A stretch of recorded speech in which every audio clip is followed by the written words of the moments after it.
the truth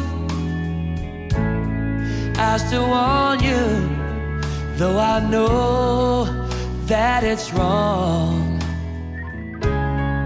We don't belong together. Time won't erase all our disgrace or provide reasons why. You don't have to explain. I don't really need to understand. You don't have to explain. Sometimes that's the way love goes.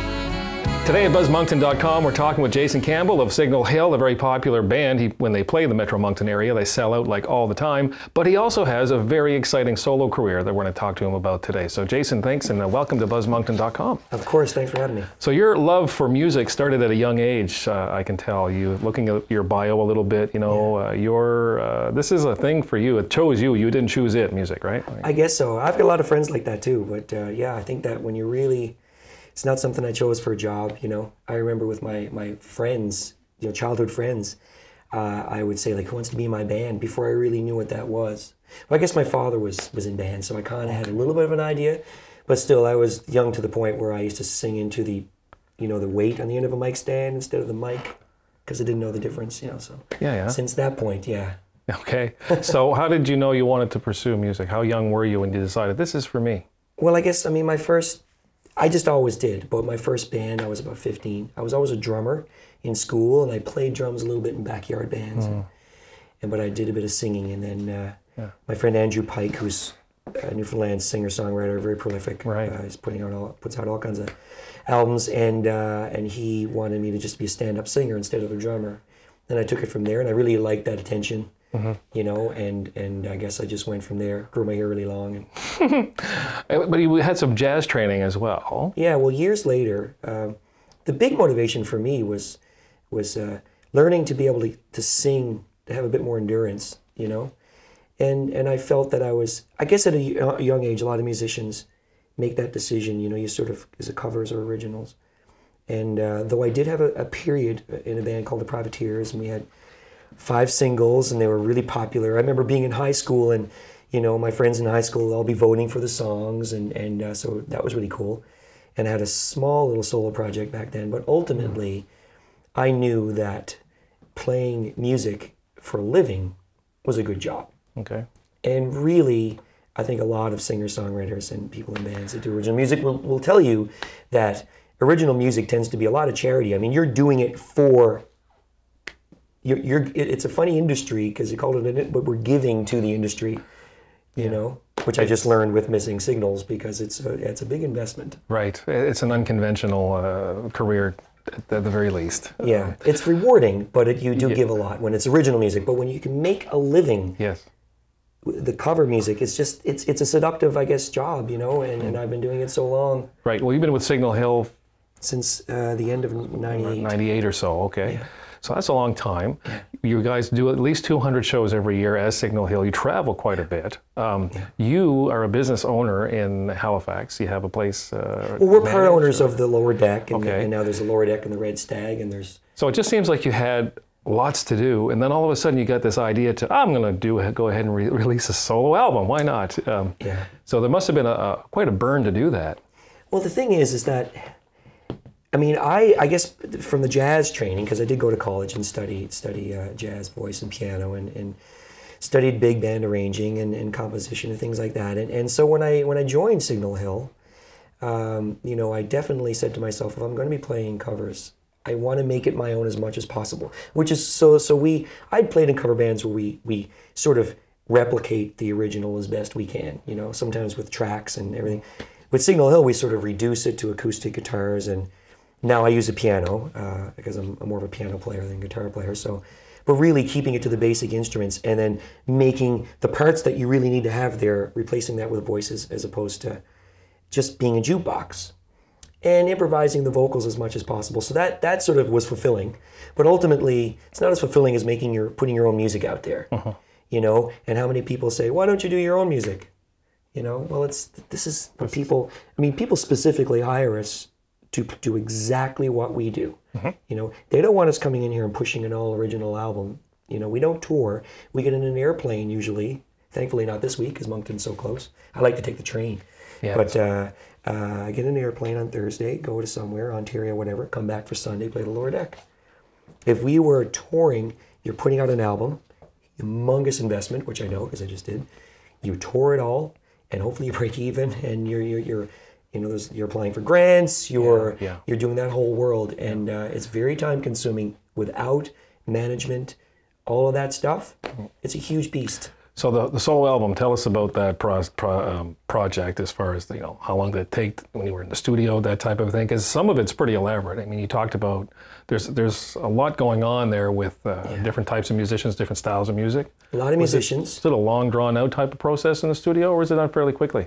Well, only drawn out because I play so much. You know, I might be away for 3 days and then I've got to come back, and I want to make sure my voice... most of the recording of the vocals I did at my studio at when the children went to bed, so 11 o'clock till 4 or 5 o'clock in the morning, you know. That's when I did a lot of my vocals. But Corey Tetford and I are friends from way back. Corey Tetford from Crush, and plays with Alan Doyle now, you know. And I said to him that I had these songs that I wanted to finish. Really felt like I had all the drums, because I was a drummer when I started. So I had all the drum parts done, you know. Let's just finish this album. But he's so talented. You know, when he got in there and started producing, then I realized, you know, if I wanted to make a hit record, if I could do a hit record, I would have done it by now, you know. But then I started realizing how rewarding it was to do this. Okay, you take care of that. You get back to me when this is ready, and I'll do my vocals. Then I found myself rewriting the songs inspired by what was happening, and it really grew. And then it was... I think the single that we're going to use here, You Don't Have to Explain. Right. I mean, that was a real jazz sort of... See, I was always told you really shouldn't mix genres too much like that, right? And so I guess a lot of people would say there's way too much jazz on this pop record. But, you know, I was my own boss. Some people would say there might be a little bit too much pop on this jazz record. Maybe, right? But the point is, in this day and age, everyone has varied playlists anyways, right? So I wonder if that is not just an old adage that is just that. It's just... Oh, I think the rules are going out the window, Well, Chris McFarlane said, hey, you know, I was just going to put some string parts, and he said, you know, and then he said, yeah, this song really needs it. And then the idea was, well, you know, I've written for horns, maybe for strings. So then, now Chris McFarlane, of course, from Great Big Sea and Alan Doyle as well. So we brought in the Blue Engine String Quartet.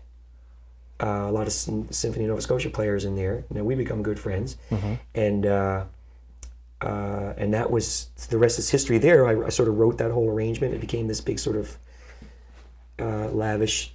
You know, it's sort of, I don't know if it fits there on the album or not. You know, but we're really proud of it. And then we realized at that point, Corey said, well, you know, we really should get like a jazz guitar player.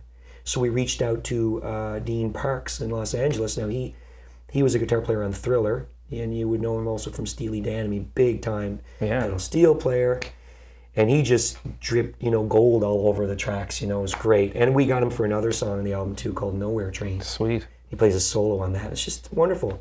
My now 7-year-old daughter, we brought her in for some backups there, and just, you know, I had no one telling me what to do, and all the people that were around me, I just surrounded myself with really positive people. You gotta love that, though. You gotta love that. Yeah, you know, it was all done.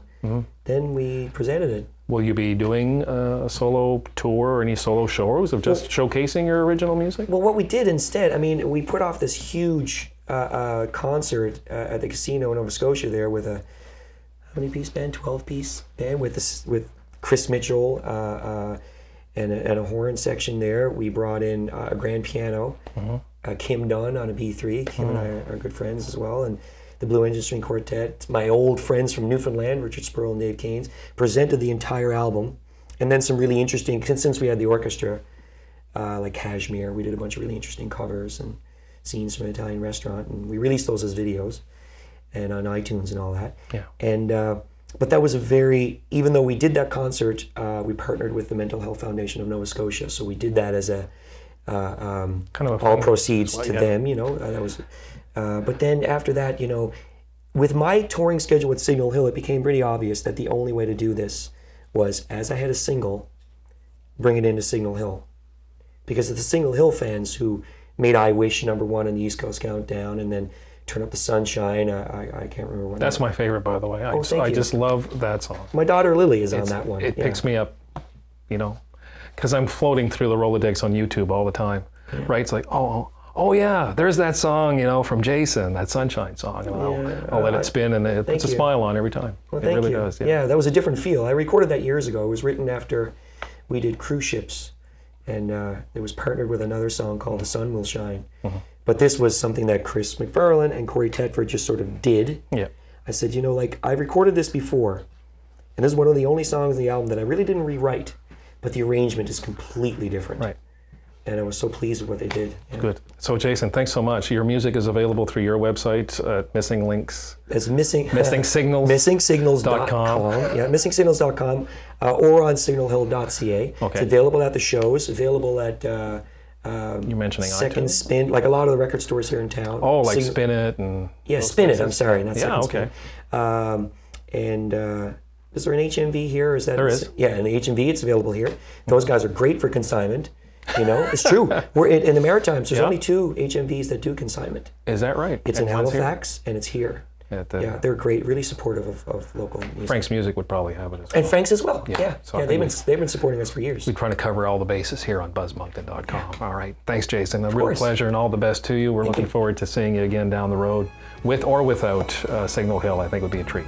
Thank you. Yeah. With Jason, I'm Terry. BuzzMoncton.com. See you next time.